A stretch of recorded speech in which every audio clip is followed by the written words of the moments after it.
Auzubillahiminashaitanirrajim. Bismillahirrahmanirrahim. Dear aspirants, this is Asif Shahzad. So today our first lecture for the preparation of lecturer education and headmaster and administrator. So dear aspirants, जैसे कि आप जानते हैं कि हमने जो psychology का चैप्टर है उसको हमने स्टार्ट किया है और हमारा प्रोसीजर ये होगा कि डेली बेस पे आपको एक जो टॉपिक है वो असाइन किया जाएगा और फिर उसी के अकॉर्डिंग जो है ना वो आपसे क्वेश्चन किए जाएंगे और फिर आपने उसके ऊपर रिस्पॉन्ड करना है। ठीक है। तो सर अदनान साहब, आई थिंक आपका जो वीडियो है वो ऑन है। प्लीज अपना कैमरा जो है आप ऑफ रखें प्लीज।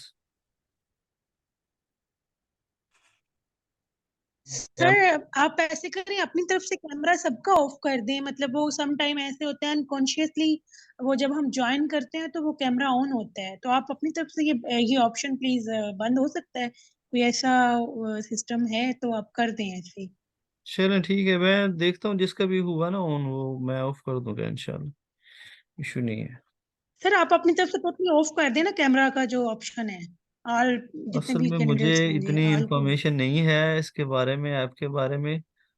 तो जो चीज़ें जिन चीज़ों का मुझे पता है मैं वो तो शेयर कर देता हूँ, लेकिन जिन चीज़ों का नहीं पता तो फिर मैं उनमें फिर एडलेस कैसे कर सकता हूँ। जी चले सर, वो इंशाल्लाह। ऐसे होता है ना मोस्टली क्लास में वो मतलब सर जो होते हैं ना वो पीछे से ही ऑफ कर देते हैं, उनके कंट्रोल में ही होता है। तो मैं इसलिए कह रही हूँ कि भी अगर चलें ऐसा देख हो जाए तो अच्छी बात है। चलें देखते हैं।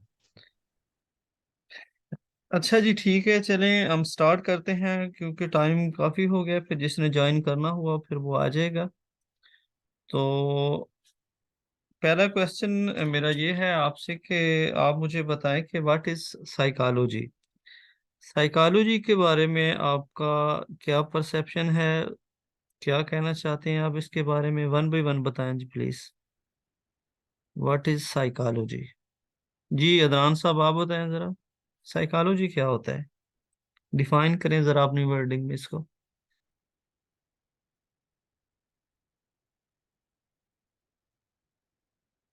सर आप तो माइक भी ऑफ कर गए हैं, बोले तो सही कम से कम। जी कोई और बताए साइकोलॉजी के बारे में। जी सर, बिस्मिल्लाहिर्रहमानिर्रहीम। सर जो साइकोलॉजी है ना ये जो साइकोलॉजी का लफ्ज है ना ये ग्रीक वर्ड है। जी। साइकी, और जिसका मतलब है यानी कि जो साइकी का मतलब है soul and logos, course of mind. और जो जी। साइकोलॉजी पूरा वर्ड है इसका मतलब है कि ये एक systematical study of human behaviour की है।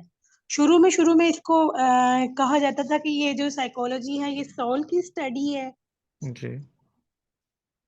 लेकिन ये नहीं कि फिर जैसे विद इन टाइम तो फिर इसको study of soul and mind और स्टडी ऑफ ह्यूमन बिहेवियर भी कहा जाता है।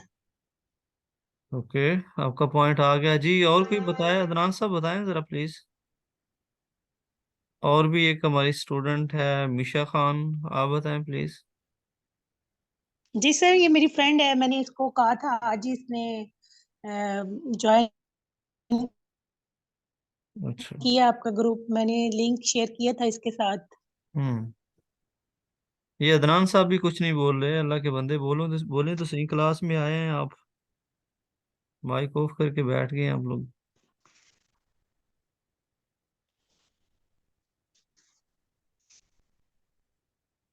चले चले जी, मैं साइकोलॉजी को डिफाइन कर देता हूँ। बेसिकली अगर देखा जाए तो साइकोलॉजी का जो वर्ड है ये ग्रीक लैंग्वेज से ड्राइव्ड वर्ड है। ठीक है।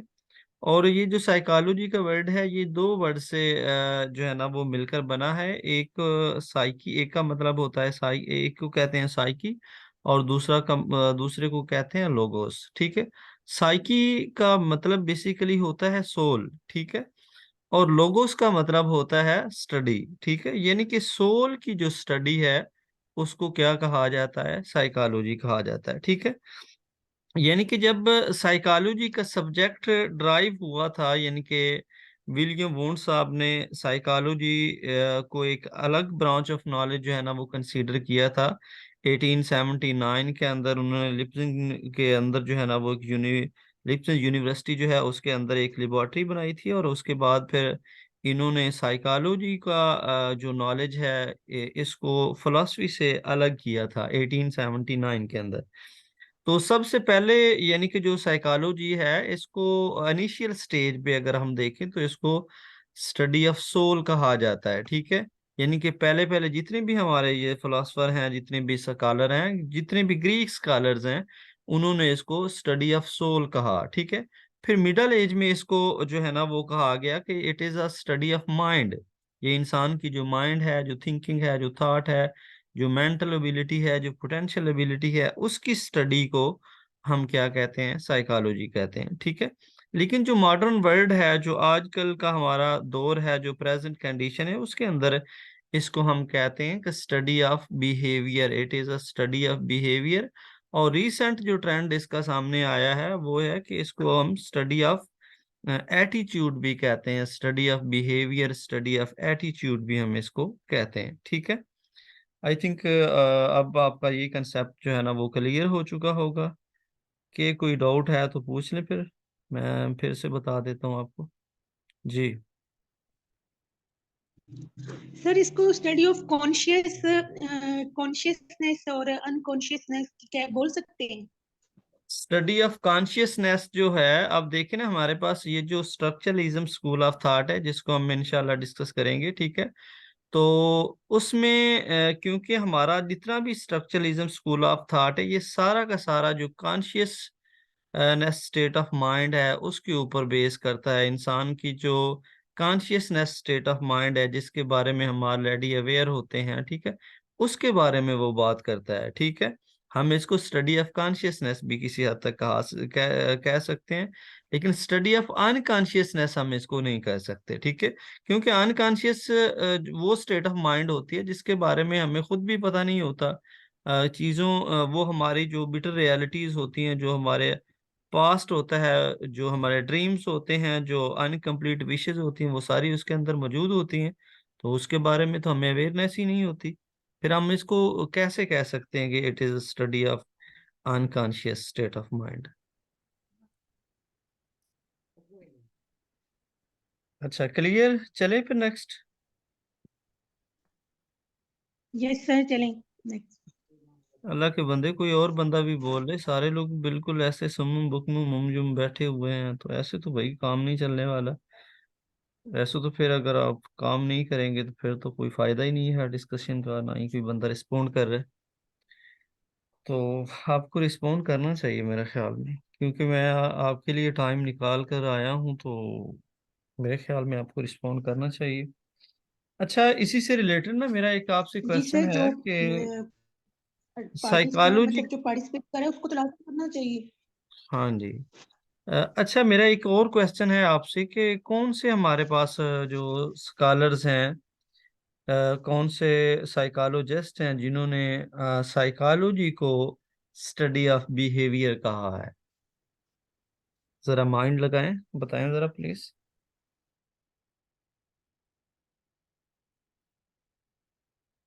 ये एक नई चीज है आपके सामने कि कौन से ऐसे साइकोलॉजिस्ट हैं जिन्होंने ये जो साइकोलॉजी है इसको स्टडी ऑफ बिहेवियर कहा है। जी। जी जी सर, दोबारा क्वेश्चन रिपीट करें, वो सिग्नल कम थे तो इस वजह से आपकी मैंने आवाज कहा है कि ड्रॉप हो रही हमारे थी। ऐसे कौन से साइकोलॉजिस्ट हैं जिन्होंने कहा है कि psychology is the study of human behaviour. Sir human behaviour में तो एक वो है जो है जेबी वाटसन है। जी जी बिल्कुल, जो बिहेवियरिज्म स्कूल ऑफ थॉट के फाउंडर हैं, जो जिनका नाम हमारे पास W.B. वाटसन है, ठीक है। तो उन्होंने कहा है कि जो human behaviour is also known as psychology, so psychology को हम ह्यूमन बिहेवियर की जो स्टडी है उसको भी हम साइकोलॉजी कहते हैं, ठीक है। Very good. चलें जी, नेक्स्ट हम चलते हैं, हमारे पास आता है स्ट्रक्चरलिज्म स्कूल ऑफ थॉट। जी इसके सर, ऊपर बहुत। चलिए आगे नेक्स्ट। जी। क्या पूछा आपने? Time please. नो सर, बस ये कह रही थी कि ठीक है, आप नेक्स्ट चलें आगे। हम्म। अच्छा, इसके बाद जी क्योंकि हमने ब्रीफली जो इंट्रोडक्शन है वो तो हमने कर लिया है साइकोलॉजी का, ठीक है। तो उसके बाद हमारा फर्स्ट जो स्कूल ऑफ थॉट है जो है स्ट्रक्चरलिज्म स्कूल ऑफ थॉट, ठीक है। इसके ऊपर आप इंशाल्लाह हम क्वेश्चन करते हैं, ठीक है। तो सबसे पहले आप मुझे बताएं कि व्हाट इज स्ट्रक्चरलिज्म।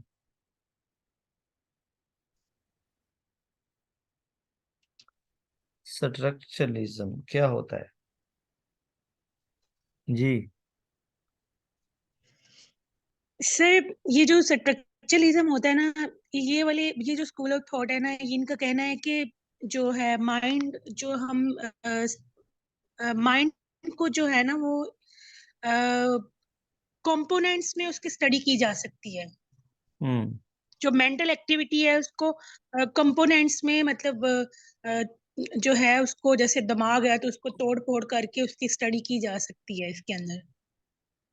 सही। और कुछ? और कुछ इसके अलावा? तो इन्होंने एक इन्होंने ना स्ट्रक्चरलिज्म का एक फेमस मेथड है, इन्होंने इंट्रोस्पेक्शन मेथड यूज किया था। जी। जो है कि वो जो मेथड था उसमें उसके मुताबिक यही था कि जो है एक पर्सन जो है वो सेल्फ एनालिसिस कर सकता है हम्म। इंट्रोस्पेक्शन मेथड के थ्रू ना। अच्छा।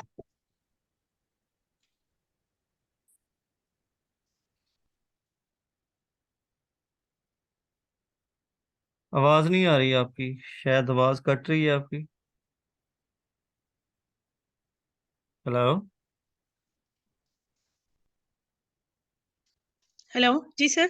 नहीं नहीं, आपकी आवाज नहीं आ रही थी, दोबारा बताएं क्या बता रही, इंट्रोस्पेक्शन मेथड के बारे में क्या बता रही थी आप? जिसे इंट्रोस्पेक्शन मेथड के बारे में मैं ये बता रही थी कि ये ना, मतलब एक ऑब्जर्वेशन मेथड है जिसमें इंसान सेल्फ एनालिसिस कर सकता है। जी। नहीं, अब क्वेश्चन ये है ना कि इंसान सेल्फ एनालिसिस जो है ना वो कैसे कर सकता है खुद का, जब कोई बंदा उसे क्वेश्चन पूछने वाला ही नहीं है, ठीक है। तो कैसे वो खुद को एनालाइज कर सकता है? सेल्फ एनालिसिस एक पर्सन कैसे खुद का कर सकता है? जी। सर, वो डिफरेंट सिचुएशन पे डिपेंड करता है ना, मतलब कैसे? कोई एग्जांपल दें ना इसकी, मुझे पता भी तो चले।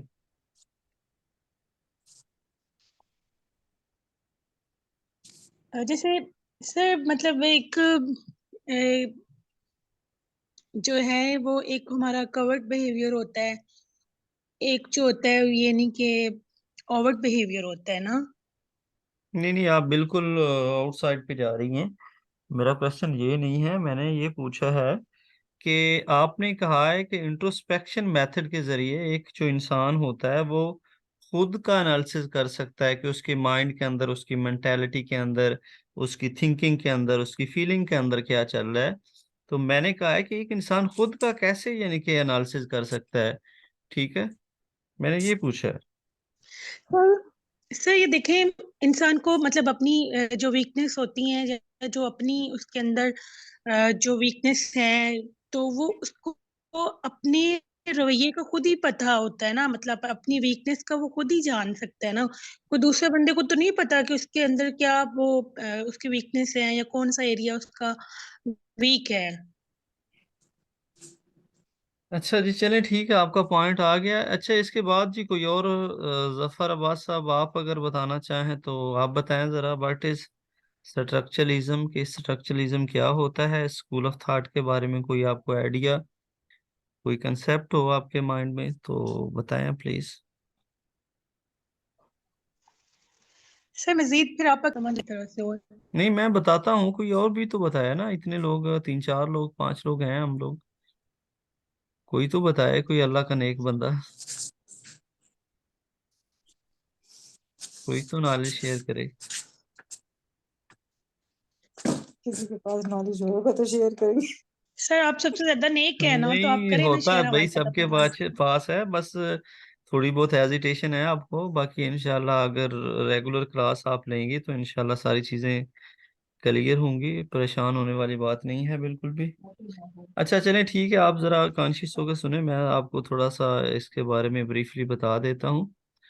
तो स्ट्रक्चरलिज्म जो स्कूल ऑफ थॉट है, जो स्ट्रक्चरलिज्म साइकोलॉजी है, इसको स्टडी करने से पहले सबसे पहले हमें जो ब्रेन और माइंड है उसके दरमियान जो डिफरेंस है उसको अंडरस्टैंड करना पड़ेगा, ठीक है। तो सबसे पहले हम देखते हैं कि ब्रेन, इंसान का जो सर है, जो हेड है, उसके अंदर जो फिजिकली आपको एक जो ब्रेन नजर आता है उसको हम क्या कहते हैं, हम उसको ब्रेन कहते हैं, ठीक है। और ब्रेन के अंदर जितनी भी फीलिंग है, जितनी भी थिंकिंग थॉट है, जितनी भी सेंसेशन है, परसेप्शन है, वो सारी की सारी हमारा क्या है, वो माइंड है, ठीक है।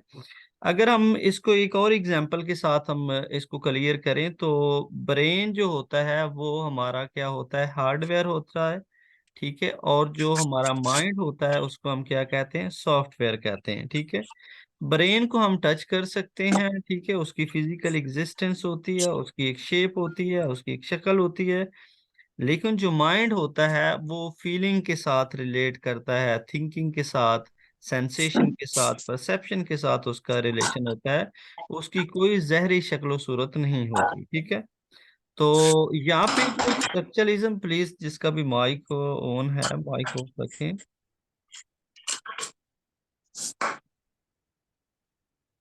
अल्लाह के बंदे माइक अपना ऑफ रखें।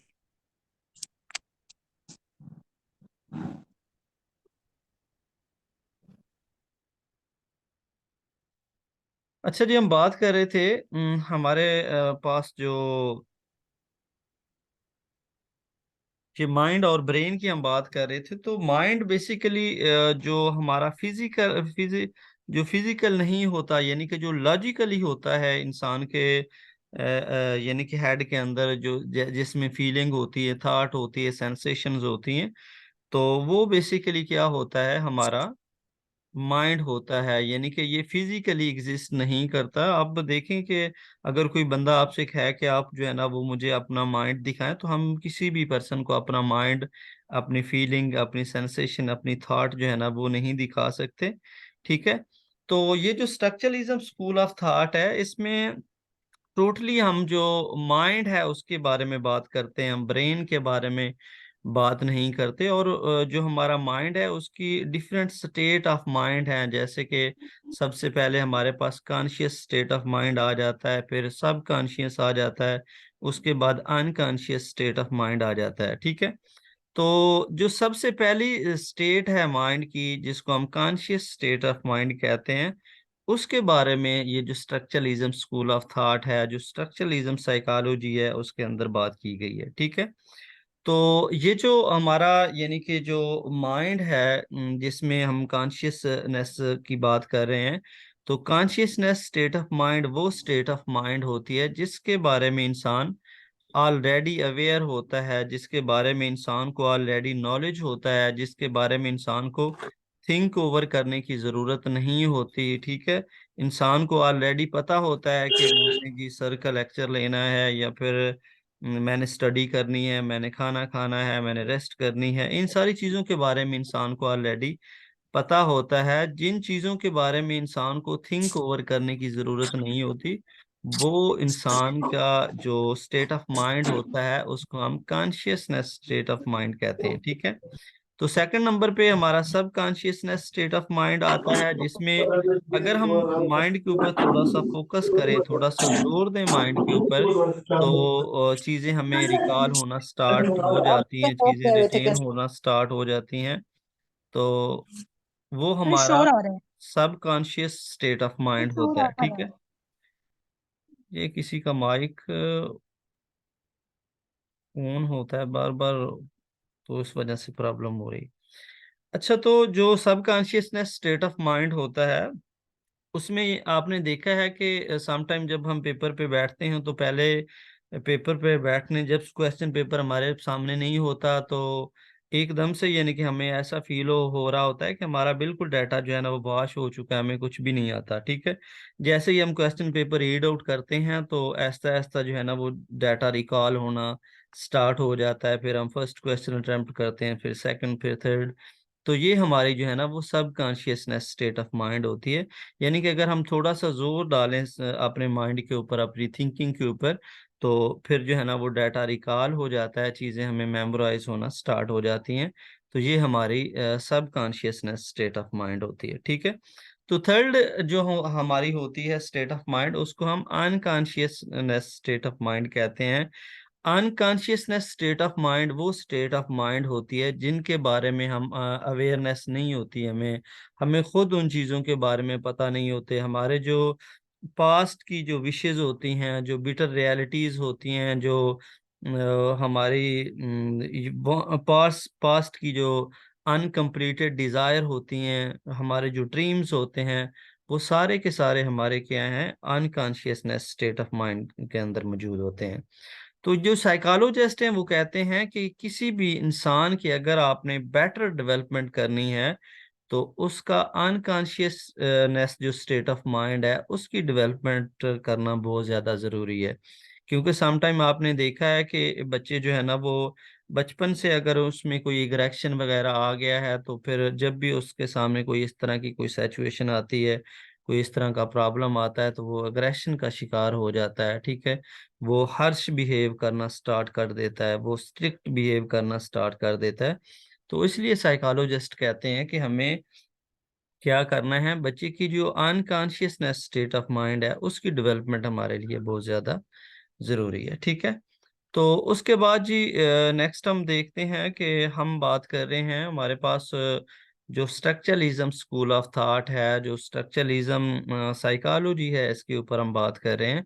तो ये जो स्ट्रक्चरलिज्म स्कूल ऑफ थॉट है ना, ये माइंड के स्ट्रक्चर के बारे में बात करता है कि इंसान की जो फीलिंग है, इंसान की जो थॉट है, इंसान की जो कॉग्निटिव एबिलिटी है, जो पोटेंशियल एबिलिटी है, उसका स्ट्रक्चर क्या है, इंसान का जो माइंड है उसका स्ट्रक्चर क्या है। तो उस स्ट्रक्चर के ऊपर जो है ना वो फोकस कर रहा है। ठीक है, तो ये जो स्ट्रक्चरलिज्म स्कूल ऑफ थॉट है ना, इससे पहले मैं आपको एक और बहुत ही इंपॉर्टेंट चीज जो है ना वो बताना चाहता हूँ। ये जो स्ट्रक्चरलिज्म स्कूल ऑफ थॉट है, इसके फाउंडर हैं हमारे पास विलियम वोंट साहब। ठीक है, तो विलियम वोंट साहब जो है ना ये बेसिकली ये एक जर्मन साइकोलॉजिस्ट हैं। ठीक है, तो इनको फादर ऑफ साइकोलॉजी भी कहा जाता है, इनको फादर ऑफ एक्सपेरिमेंटल साइकोलॉजी भी कहा जाता है। कहा जाता है। ठीक है, क्योंकि इससे पहले, यानी कि जब स्ट्रक्चरलिज्म स्कूल ऑफ थॉट जो है ना वो प्रेजेंट नहीं किया गया था, तो इससे पहले हमारे पास जो साइकोलॉजी है वो हमारे पास फिलॉसफी का पार्ट हुआ करता था। तो 1879 के अंदर इन्होंने लिप्जन यूनिवर्सिटी जो है जर्मनी के अंदर, उसके अंदर एक लेबॉर्टरी कायम की थी, और उस लेबॉर्टरी के अंदर फिर इन्होंने डिफरेंट जो है ना वो मेल के ऊपर, डिफरेंट जो ह्यूमंस हैं उनके ऊपर इन्होंने एक्सपेरिमेंट किया था। और एक्सपेरिमेंट करने के बाद जो है ना वो इन्होंने जो साइकोलॉजी है उसको एक अलग स्कूल ऑफ थॉट, एक अलग ब्रांच ऑफ नॉलेज जो है ना वो कंसीडर किया था। इसकी वजह से इसको ये जो साइकोलॉजी जो विलियम वोंट साहब हैं, इनको फादर ऑफ साइकोलॉजी कहा जाता है, क्योंकि इन्होंने जो साइकोलॉजी है उसको फिलॉसफी से अलग किया था। 1879 के अंदर एक अलग सब्जेक्ट इन बनाया था, एक अलग ब्रांच ऑफ नॉलेज बनाया था, जिसकी बेस पे इनको फादर ऑफ साइकोलॉजी जो है ना वो कहा जाता है। ठीक है, तो अब यहाँ पे जो विलियम वोंट साहब है ना, ये साइकोलॉजी की स्कॉलरशिप हासिल करने से पहले, यानी कि साइकोलॉजी के अंदर पीएचडी करने से पहले, ये फिजियोलॉजिस्ट थे। ठीक है, यानी कि ये एक फिजिशियन थे, ये एक डॉक्टर थे। तो इन्होंने ना एक थ्योरी दी थी जिसका नाम था एलिमेंटलिज्म। ठीक है, तो एलिमेंटलिज्म के अंदर इन्होंने बताया था कि हम कैसे जो इंसान के डिफरेंट ऑर्गन्स हैं, जो इंसान की जो बोन्स हैं, जो डिफरेंट ऑर्गन्स हैं, जो बॉडी पार्ट्स हैं, उनके स्ट्रक्चर को कैसे हम स्टडी कर सकते हैं। तो बेसिकली इन्होंने ये जो कंसेप्ट लिया था कि हम चीज़ों को छोटे छोटे पार्ट्स के अंदर डिवाइड करके जो है ना वो स्टडी कर सकते हैं। इन्होंने कहा था, जस्ट अ मिनट, इन्होंने कहा था कि हम यानी कि किसी भी अगर एलिमेंट के बारे में अगर हम बात करना चाह रहे हैं तो हमें क्या करना चाहिए, हम उस चीज़ को, यानी कि अगर हम हार्ट के बारे में या ब्रेन के बारे में बात करना चाह रहे हैं तो हम उसको छोटे छोटे पार्ट के अंदर डिवाइड करके हम उसको बेटर स्टडी कर सकते हैं। तो फिर उन्होंने ये जो एलिमेंटलिज्म का जो कंसेप्ट है, इसी को जो है ना वो यानी कि प्रमोट करते हुए कि हम जब भी अगर किसी चीज़ को अंडरस्टैंड करना चाहेंगे तो हम उसको छोटे छोटे पार्ट्स में डिवाइड करके उसको अंडरस्टैंड कर सकते हैं। ठीक है, तो यही आइडिया फिर इन्होंने स्ट्रक्चरलिज्म के अंदर जो इंसान का माइंड है, जो मेंटेलिटी है, जो कॉन्शियसनेस है, उसके ऊपर इन्होंने यूज किया। इन्होंने कहा कि जब हम किसी भी आर्गन को छोटे छोटे पार्ट्स के अंदर डिवाइड करके स्टडी कर सकते हैं तो फिर हम क्यों नहीं इंसान का जो माइंड है उसको उसको उसका जो स्ट्रक्चर है उसको हम छोटे छोटे पार्ट्स में डिवाइड करके क्यों स्टडी नहीं कर सकते। ठीक है, यानी कि इन्होंने ये कंसेप्ट लिया था जो एलिमेंटलिज्म की जो थ्योरी है उससे लिया था, और फिर इन्होंने वही जो कंसेप्ट है, वही जो मेथड है, इन्होंने स्ट्रक्चरलिज्म स्कूल ऑफ थॉट के अंदर जो इंसान का माइंड है उसके उसको एनालाइज करने के लिए, उसके छोटे छोटे पार्ट जो हैं उनको स्टडी करने के लिए इन्होंने यूज किया। ठीक है, तो इंसान का जो कॉन्शियसनेस है उसको स्टडी करने के लिए इन्होंने जनाब एक इंट्रोस्पेक्शन मेथड जो है ना उसका यूज किया। जो इंट्रोस्पेक्शन मेथड है उसको अगर हम उर्दू में देखें तो उसको हम मुताले बातिन कहते हैं, यानी कि जो इंसान का इंटरनल है उसके बारे में आप जानना चाह रहे होते हैं, उसका जो इंटरनल होता है, उसके जो इंसाइट होता है उसके बारे में आप जानना चाह रहे हैं कि इंसान के माइंड के अंदर, इंसान की मेंटेलिटी के अंदर, थिंकिंग थॉट के अंदर, सेंसेशन के अंदर क्या चल रहा है, आप वो स्टडी करना चाह रहे होते हैं।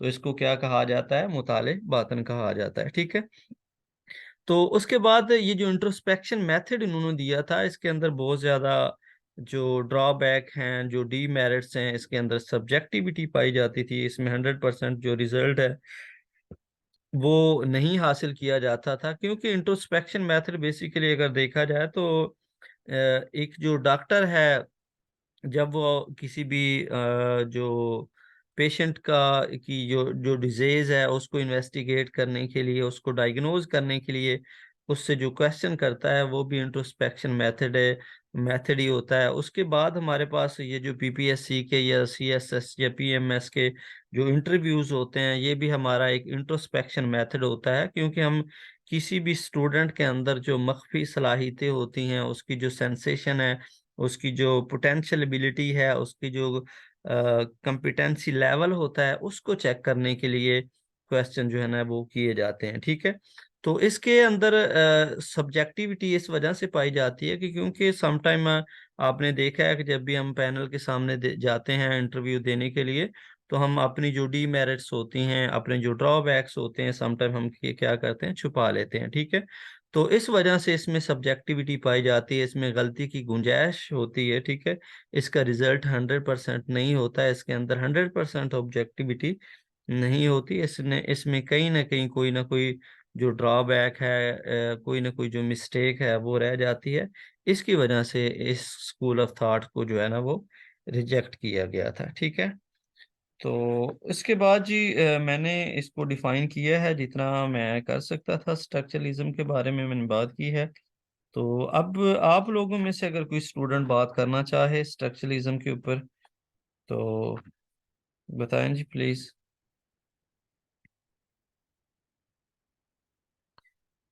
अच्छा, मुझे एक क्वेश्चन बताएं कि who is called father of modern psychology. जी, फादर ऑफ मॉडर्न साइकोलॉजी किसको कहा जाता है? आप 5 स्टूडेंट हैं, छठा मैं हूं, तो अल्लाह के बंदे कोई ना कोई एक बंदा तो रिप्लाई करे। आप तो बिल्कुल ऐसे ही हैं जैसे बस चुप करके बैठे हुए हैं। बताएं प्लीज।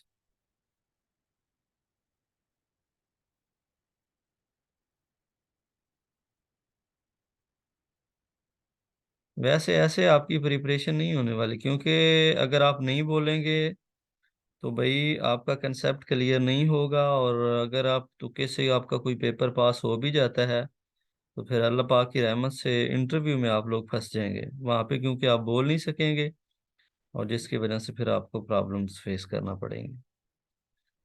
तो बताए कोई स्टूडेंट जनाब साइकोलॉजी के बारे में कोई बात करना चाह रहा हो, स्ट्रक्चरलिज्म के बारे में कोई बात करना चाह रहा हो।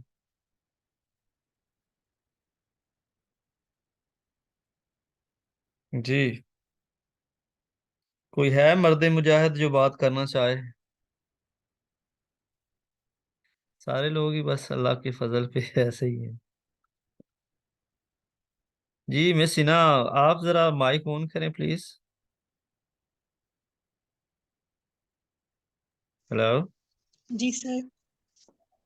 हाँ, जी सर, स्ट्रक्चरलिज्म हेलो। के बारे में कुछ आप बताएं, ये बाकी लोग तो बिल्कुल बिल्कुल बिल्कुल ऐसे ही जैसे वलीमे पे आए हुए हैं शायद। अल्लाह पाक आपको हिदायत अता फरमाए भाई। बताएं कुछ स्ट्रक्चरलिज्म के बारे में।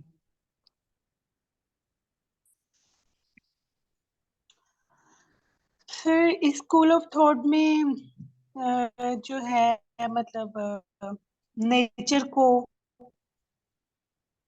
जी नेचर जी। को भी डिस्कस करते हैं, स्ट्रक्चर, शेप, मतलब जो है structure, shape, personality and learning. भाई आपने पढ़ा कोई नहीं, किसी बंदे ने भी नहीं पढ़ा, मुझे लग रहा है कि आप एवं एवं ही आगे हैं, कोई नहीं पढ़ा आपने किसी ने भी। मैंने आपको टॉपिक इसीलिए असाइन किया था कि आप लोग देखें कुछ ना कुछ पढ़ें, उसके बाद हम इस टॉपिक के ऊपर जो है ना वो बात करें। लेकिन आप लोगों ने कोई नहीं पढ़ा, मुझे लग रहा है। अच्छा, माइंड और ब्रेन के दरमियान डिफरेंस बताएं जी, बताएं जरा।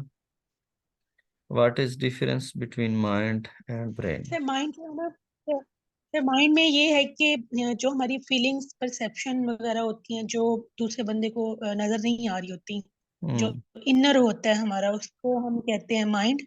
जी जैसे इनर मतलब ये नहीं कि जो हमारा कॉवर्ट बिहेवियर होता है, छुपा हुआ होता है, जैसे जी जी। अ, दूसरे के सामने वो जाहिर नहीं हो रहा था, जो हमारी इनर फीलिंग्स होती हैं, तो उसको हम कहते हैं माइंड। सही। और जो वो जो बच कर सकते हैं, बता सकते हैं, छू सकते हैं, तो ये जो है इसको ब्रेन कहते हैं। अच्छा, ये साइकोलॉजी से रिलेटेड ही एक और क्वेश्चन है, बहुत इंपॉर्टेंट क्वेश्चन है। वो आप बताएं कि what is difference between growth and development. Growth क्या होती है और डेवलपमेंट क्या होती है। जी। सर अभी आप पूछ रहे थे कि फादर ऑफ मॉडर्न साइकोलॉजी का, सर उसका आपने आंसर नहीं दिया फिर। नहीं, मैंने आपसे पूछा, जब आपने बताना ही नहीं तो फिर मैं क्यों क्यों बताऊंगा। आप लोग पढ़ते तो हैं नहीं, बस एवं ही आ जाते हैं। नहीं सर, हमें तो नहीं आते, जाहिर सी बात है, कुछ लर्न करने के लिए आते हैं, ऐसे थोड़ा कोई आ जाता है। नहीं, कुछ पढ़ के आया करें ना, अल्लाह के नेक बंदे इतने लोग हैं, अब देखो सारे लोग बिल्कुल ऐसे ही जैसे नमूनिया नहीं हुआ होता बंदे को कोई भी जवाब नहीं दे रहा। क्या कहूँ मैं अब।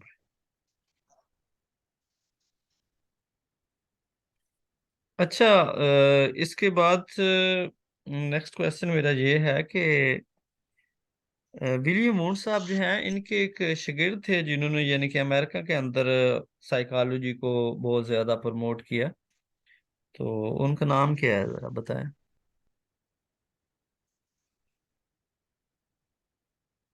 जी सर विलियम बॉन्ड के जो जी। जी, विलियम शागिर्द वोंट थे, के शागिर्द हैं स्ट्रक्चरलिज्म स्कूल ऑफ थॉट के अंदर, इन्होंने बहुत काम किया है।